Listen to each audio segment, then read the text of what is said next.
Vamos para a palavra do nosso Deus. É bom nesse momento, abra comigo no Evangelho de João, capítulo 10. É bom nesse momento, Evangelho de João, capítulo 10, por favor. É bom nesse momento relembrarmos que toda essa alegria, festejo, gratidão, orações, louvores, tudo isso é a nossa comunhão vertical em culto ao nosso Deus. Isto é, nós falamos com Ele, o adoramos, bendizemos, agradecemos. E a mensagem é o momento onde nós nos calamos para rogarmos que Ele fale ao nosso coração.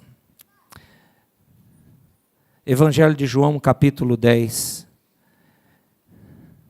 A partir do verso 22 a 29. Eu vou ler de 22 a 29 por conta do contexto, mas os versos que eu desejo trabalhar com vocês são apenas dois, o 28 e 29. Então eu peço a sua atenção. Como eu disse, eu já tenho um celular, não é? E eu coloco ele no silencioso.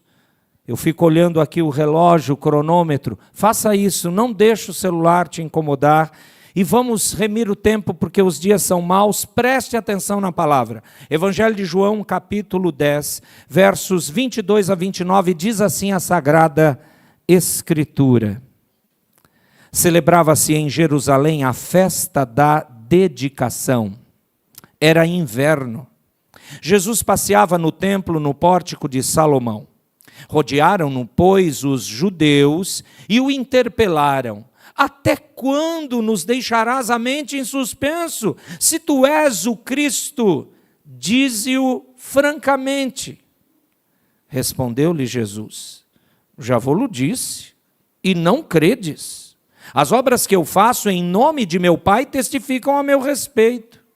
Mas vós não credes, porque não sois das minhas ovelhas. As minhas ovelhas ouvem a minha voz, eu as conheço e elas me seguem. Eu lhes dou a vida eterna. Jamais perecerão, e ninguém as arrebatará da minha mão. Aquilo que o meu Pai me deu é maior do que tudo, e da mão do Pai ninguém pode arrebatar. Vamos orar, eu vou pedir para a Marina, que está aqui à frente, interceda para a gente compreender a palavra, querida, por favor. Senhor Deus, obrigada, Pai, pelo privilégio de estarmos na Tua casa. Obrigada, Deus, pela vida do pastor Nelson. Que o Senhor o use, ó Pai, nas Tuas mãos como instrumento, que possamos ouvir a Tua voz, ó Deus, e não a dele. Abençoa todos que estão aqui, Senhor, cuida de nós e nos faz ouvir a Tua voz, ó Deus. Em nome de Jesus. Amém.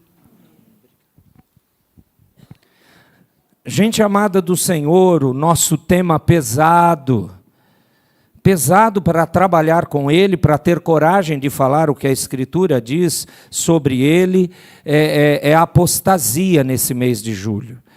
E eu gostaria de continuar no tema da mensagem da manhã, não sei se os amados, os que estavam aqui, se você não estava, depois você pode ver pela internet, no YouTube.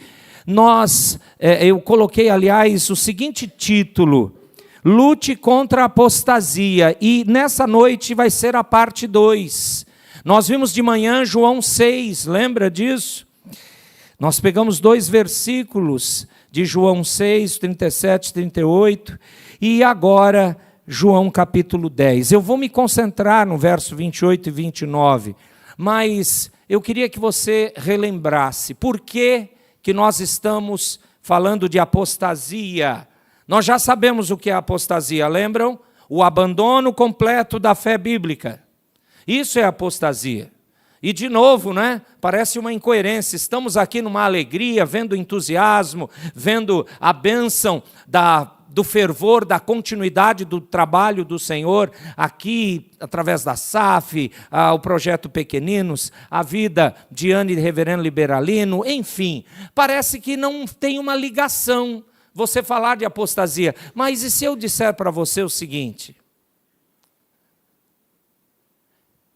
quanto mais Deus mostra a nossa participação no reino, nosso servir ao Senhor, tanto mais teremos obstáculos crescentes, dificuldades aparecendo, exatamente para não servir.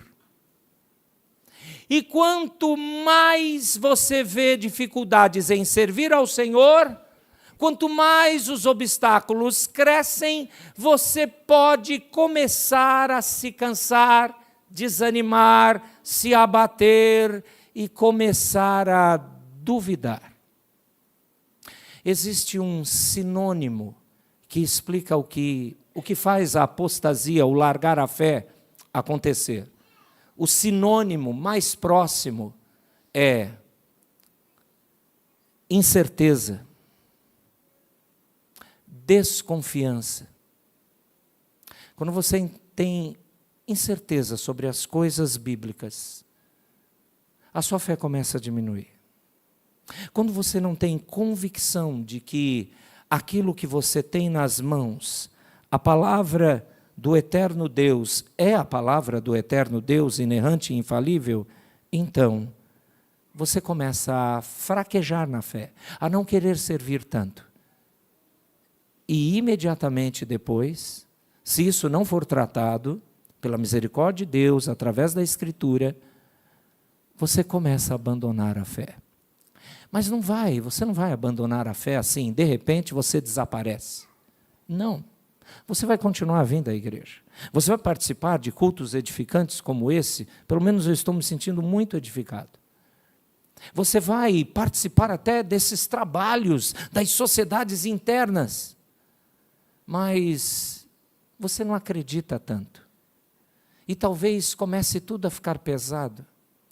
E de pouco em pouco, a luta com a área relacional entre nós, os crentes, a dificuldade da vida, que é normal para todo mundo, e uma série de coisas que a gente poderia citar, vai fazer com que você esfrie na fé.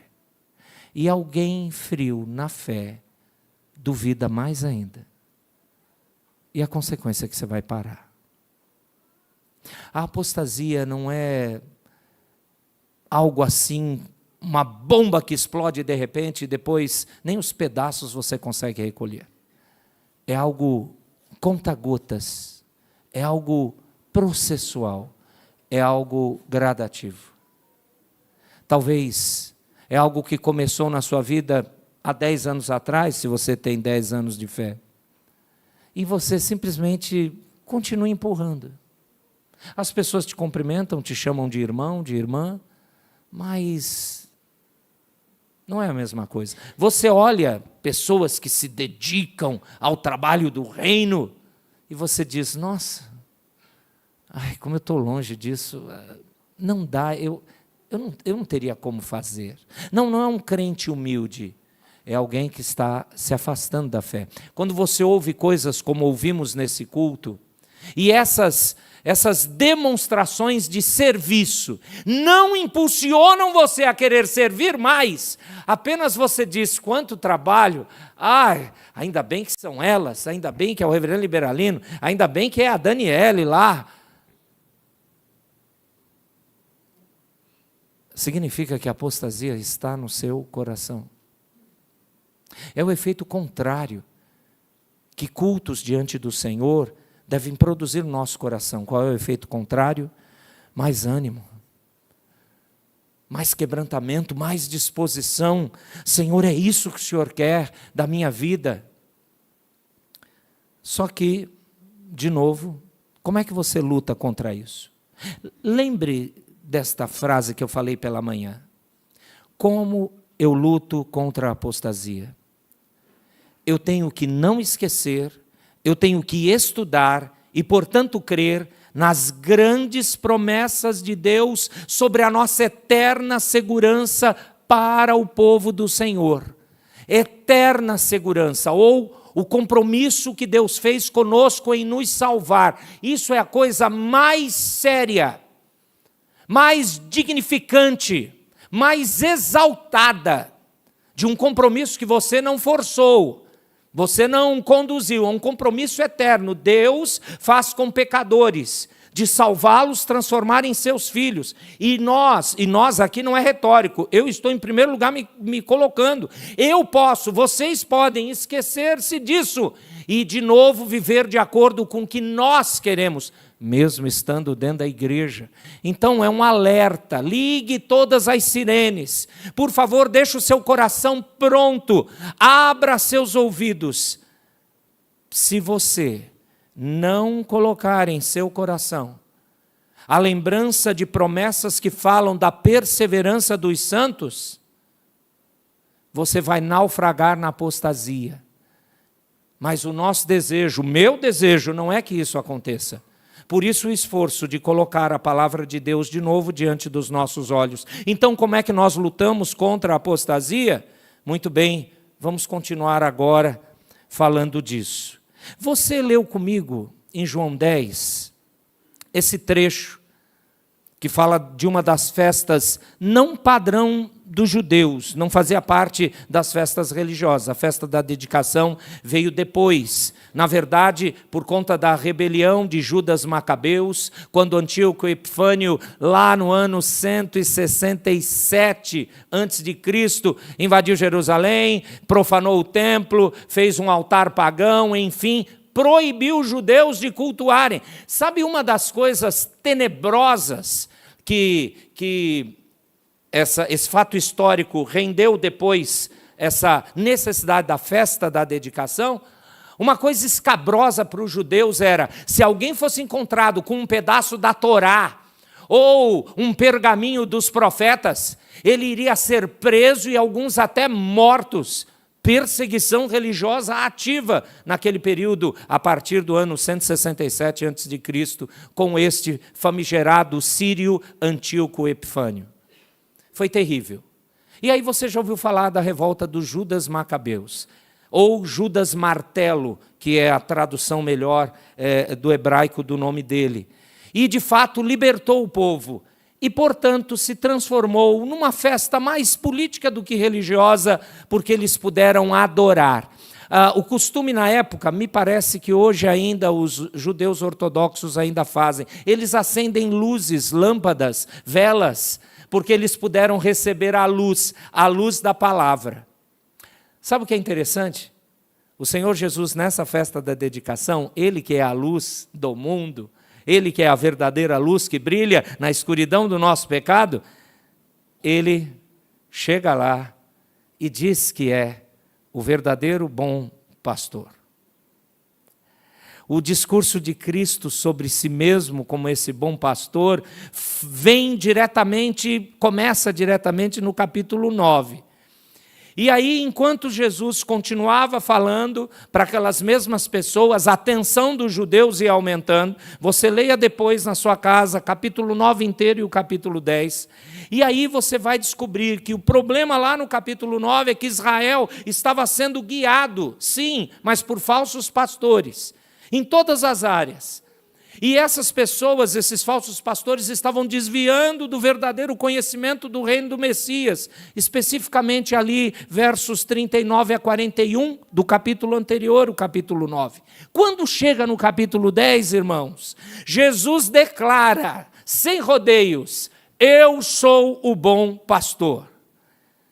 E ele está então afirmando aqui que foi o designado pelo seu pai como Salvador e Rei, em comparação com aqueles falsos pastores de Israel, que eram autodesignados, eles eram presunçosos, não tinham nada a ver com Deus, mas Jesus sim, portanto ele era o Messias.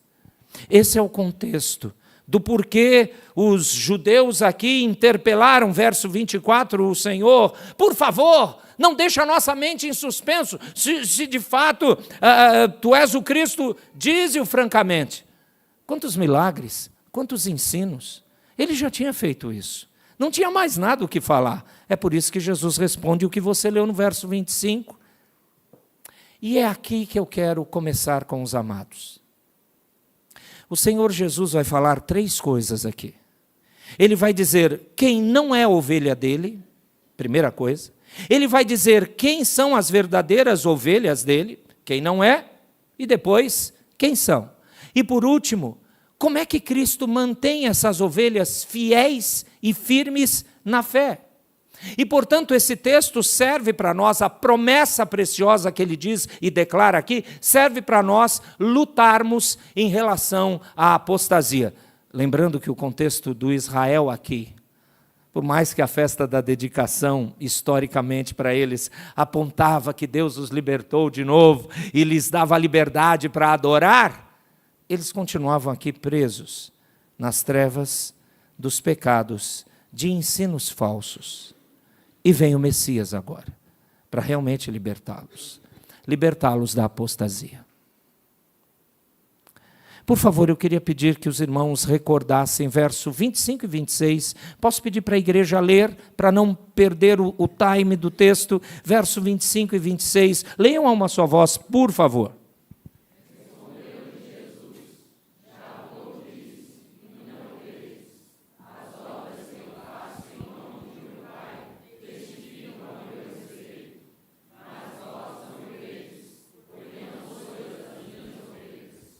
Jesus é claro mesmo.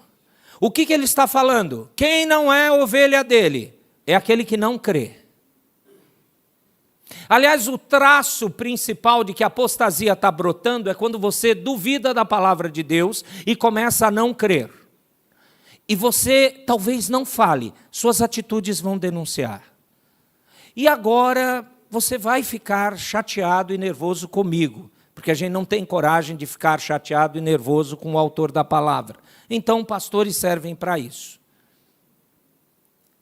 Quando você diminui a sua oração, quando você para de ler a Bíblia mais do que deveria ler, quando você se sente como que sempre amargurado com as questões da igreja, sempre o outro é um problema, você não. Querido, sente o cheiro. É apostasia. É apostasia. Não, mas espera aí, eu ainda sou crente. Ela só está começando. Você acha mesmo que um crente abandona oração, leitura bíblica e comunhão na igreja assim, do nada? Pessoas estavam sentadas aí do seu lado, alguns poucos anos atrás. E de repente elas não estão mais. Tem parentes seus que estavam louvando com você alguns poucos meses atrás, e não estão mais. Que nome você vai dar isso? Ah, é uma fase? Ah, é assim, hoje é assim. É isso? É apostasia. Jesus está dizendo que aquelas que não são ovelhas dele, é aquelas que não creem nele. E não crer caracteriza que a pessoa não é ovelha de Cristo. Bom, então hoje, agora, nesse nosso culto ao Senhor, você pode olhar para si mesmo e declarar se você é ovelha de Cristo. Como, pastor? Você crê na palavra? Ou você crê na sua visão de caminhar com Deus? Você crê na palavra? Ou você crê no seu jeito, seu projeto, seu, qualquer coisa que eu possa colocar que tenha você no centro? Se você não crê, você não é ovelha do Senhor. É isso que claramente o verso 26 diz: vocês não creem, porque vocês não são das minhas ovelhas. Esse possessivo, muito bem traduzido para o português, é maravilhoso. Porque nós vamos descobrir que o Senhor Jesus diz assim: somente as minhas ovelhas, aquelas que eu já separei para mim, essas ouvem minha voz. Essas lutam com apostasia, para deixar mais aplicável a nossa mensagem. Não é que, bom, eu é que vou escolher ouvir ou não. Não, filho. Não, filha. Se você é ovelha de Jesus, você crê, você se arrepende, você volta, você se agarra ao Senhor, você pede ajuda.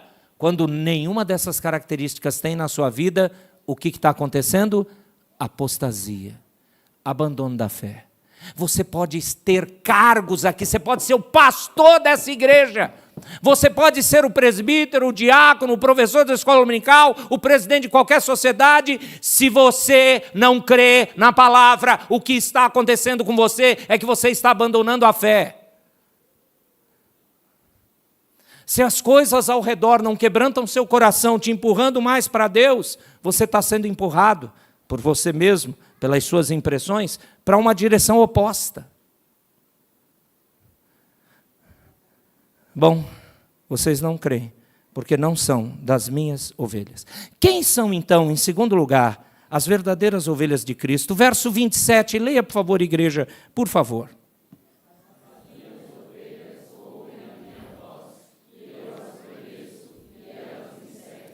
Eu serei objetivo, ok?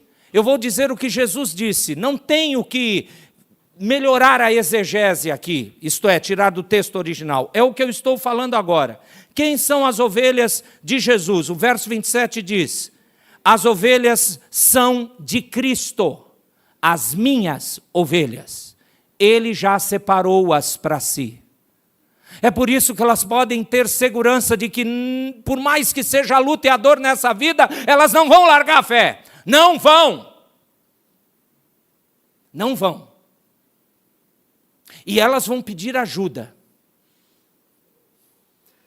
Quando eu estiver mais fraco do que hoje eu estou na fé, se eu pedir ajuda, o que você vai fazer? Eu espero que você me ajude. Não que você ria de mim, não que você zombe de mim, não que você diga, olha só a família dele. Não, eu espero que você venha desesperadamente. Pastor, eu não sei o que dizer. O senhor conhece tão Bíblia? Sempre a gente ouve esse negócio, né? O reverendo Liberalino já ouviu isso bastante. E eu também, mas não é verdade. O senhor sabe mais Bíblia que eu? Eu não sei o que fazer, mas eu vou orar pelo Senhor. Querido, quando orar, falar com o Todo-Poderoso, Criador dos céus e da terra, for algo ínfimo, então não há nada mais a se fazer. Então ore.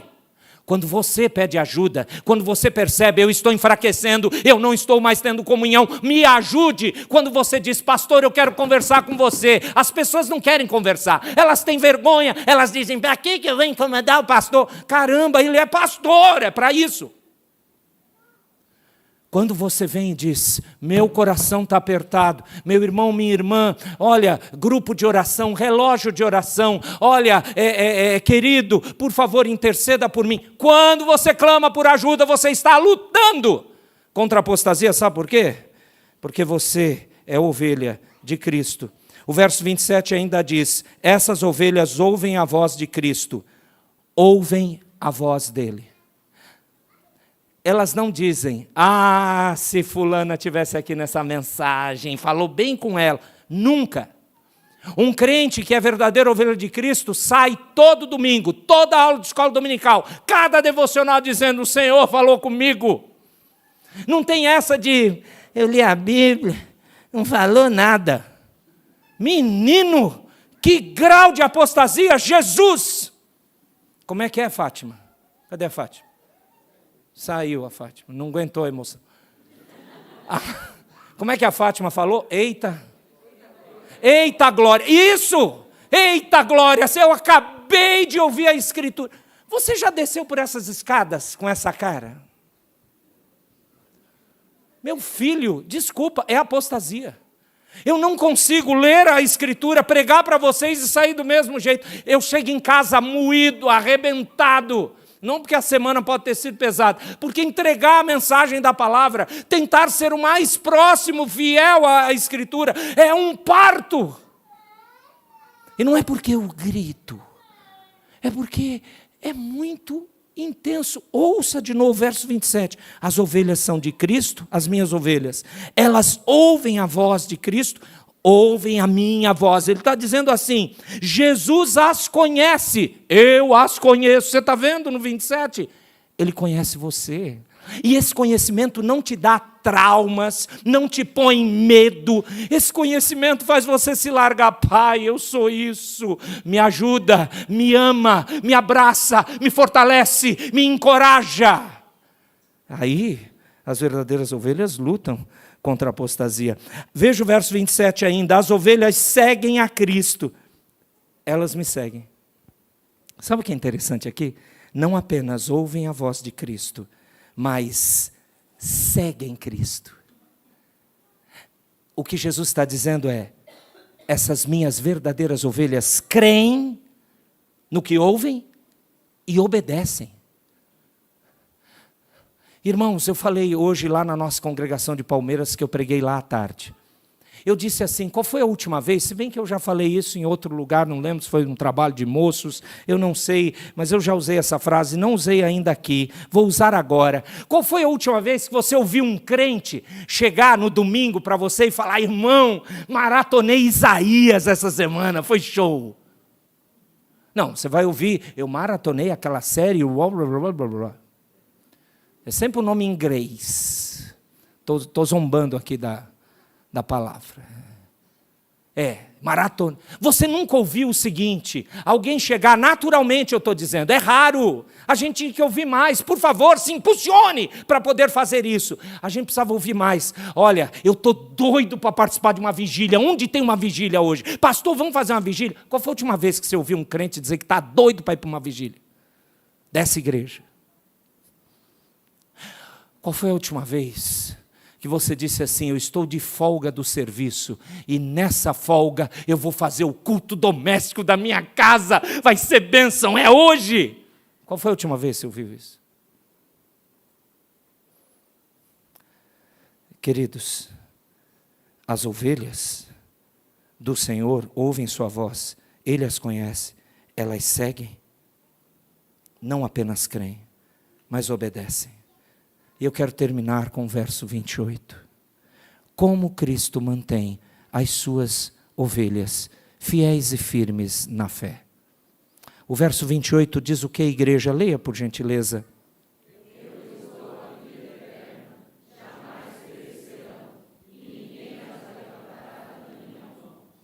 Muito bem. Leia o 29 também, porque eu preciso terminar com o 29, é o mais importante. Aquilo...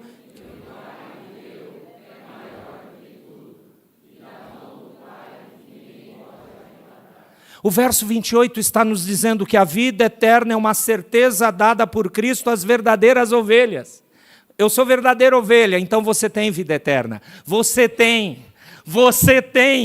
Pode morrer agora, pode morrer semana que vem, pode acontecer a desgraça que for nesse país. Você tem a vida eterna. Sabe qual é o problema? É que eu tenho medo de olhar para cada um de vocês e perguntar, você crê nisso? Você crê que não importa se os seus sonhos darão ou não certo? Se as curas que você pede virão? Se os... Bom, eu já falei, né? Sonho parece que resume tudo.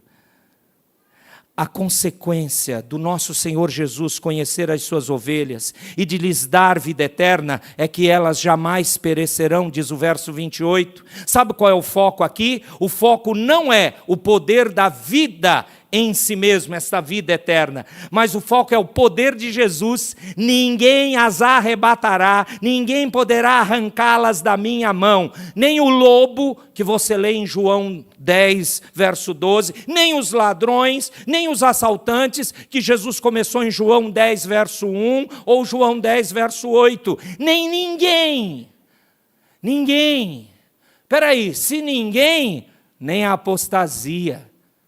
Você não precisa experimentar o mundo. Ei, irmão que nasceu em lar cristão. É que eu nasci em lar cristão, eu tenho que dar uma experimentada. Deixa de ser bobo, besta. Que burrice, amado. Você tem o Cristo. Você não veio desse mundo, você não sabe o que é essa desgraça. Você foi abençoado dentro de um lar. Um lar que falou a palavra. Pode não ter sido a melhor criação dos seus pais, pode não ter sido a melhor igreja que você fez parte na sua infância, mas você recebeu Cristo desde pequeno. Eu amo ver um bando de crianças. Tenham filhos, você pode ter? Tenha. Vai tê-los sim. Ai, que responsabilidade. Você não tem a fé. E você não consegue dizer isso. Você fica, não, sabe o que é? Sabe o que é o quê, tristeza? Pense em alguém que tem um útero só. Um ovário só. Um útero é um útero mesmo. Um ovário só. E o ovário é ruim. E de repente Deus põe no coração, você vai ter filhos. E tem um monte. O que você faz? Você olha feio ou diz, louvado o nome do Senhor? que você diz, Marina? Ah, louvado o nome do Senhor. Você ri por quê? Quantos jovens eu ouço, vou casar, e filho, ai pastor o quê? Dá uma lida aqui. Eu lhes dou vida eterna, jamais perecerão, ninguém as arrebatará da minha mão. Eu tenho medo de perder o dinheiro do meu sustento. Eu tenho medo que o meu negócio vai falir. Eu tenho medo. Como é que Cristo mantém as suas ovelhas? Eu vou terminar com 29. O resto que eu tenho que ler, essa página aqui, é mais do mesmo. 29 é o maior, mais profundo texto de todo o Novo Testamento. Eu queria dizer que eu descobri isso, mas não. Os estudiosos há mais tempo que eu dizem isso, todos. De Donald Carson a Augusto Nicodemos, de Sinclair Ferguson até Stephen Lawson, todos dizem. O verso 29 é o tesouro. Aliás, não existe passagem mais forte no Antigo ou no Novo Testamento para a absoluta e eterna segurança de todo cristão verdadeiro. Ouça a leitura do último verso 29. Aquilo que meu Pai me deu é maior do que tudo. O Pai projetou para o Filho salvar pecadores. Isso é maior que tudo. Não há coisa maior. Essa é a vontade do Pai. Lembra disso? Falamos de manhã. Isso, se é vontade dele, é o que acontece. Você é crente? Então, você está vivendo a vontade do Pai. Aquilo que meu Pai me deu, disse o Senhor Jesus, é maior do que tudo. E da mão do Pai, aleluia! Não tem nada. Você quer saber o que é tristeza? Senta comigo que eu te conto um monte de tristeza. Você quer saber o que é dor? Eu vou te levar para alguns irmãos aqui que sabem o que é dor. Você quer saber o que é desespero? Eu também tenho crentes que vivem em desespero. Eu tenho de tudo dessa lista. É só você vir comigo, mas está difícil alguém vir comigo. Não? Vem. Ai, pastor, eu não tenho tempo. Vem que eu te mostro. Ei, você percebeu que Jesus está garantindo não apenas a sua divindade, não apenas que Ele e o Pai são um. Aliás, ele vai falar isso mais à frente, no 30. Mas Ele está dizendo, o projeto de comunhão com você não vai ser quebrado. Então, você pode se animar, você pode buscar mais, você pode se entregar mais, você pode servir mais. O que você está fazendo hoje em prol do reino? Você que está aqui. Agora eu vou usar a palavra que eu não gosto. Agora ela está no contexto certo. Eu quero desafiar você a olhar o seu coração e sua mente. O que você está fazendo? É para glorificar a Deus? Se é que você está fazendo alguma coisa? Ou você faz o que você faz só para receber os louros da vitória? Ai, que trabalho bonitinho, ai, que coisa festiva, ai, que bênção. Ou você está fazendo, eu quero que o teu nome seja exaltado a partir da minha vida. E se você não está fazendo nada, irmão, pelo qual Cristo, o Pai deu você a Cristo, e ninguém pode arrebatar, tirar, arrancar você dele. Você está fazendo o que com essa sua vida? Pastor, eu estou impedido fisicamente. Você pode orar, você pode ouvir os crentes, você pode mandar Zap, Telegram, Instagram, o raio que for, uma mensagem bíblica. Você pode, diz para mim, por que nós vamos caminhar rumo à apostasia, isto é, estagnando a nossa fé, se nós temos um Deus que diz: ninguém vai arrancar vocês de mim. Aleluia. Vamos ficar de pé. Fecha os teus olhos. Tiago, você pode fazer essa oração final, amado? Por favor, e vamos receber a bênção apostólica e cantar o hino 5 ao final.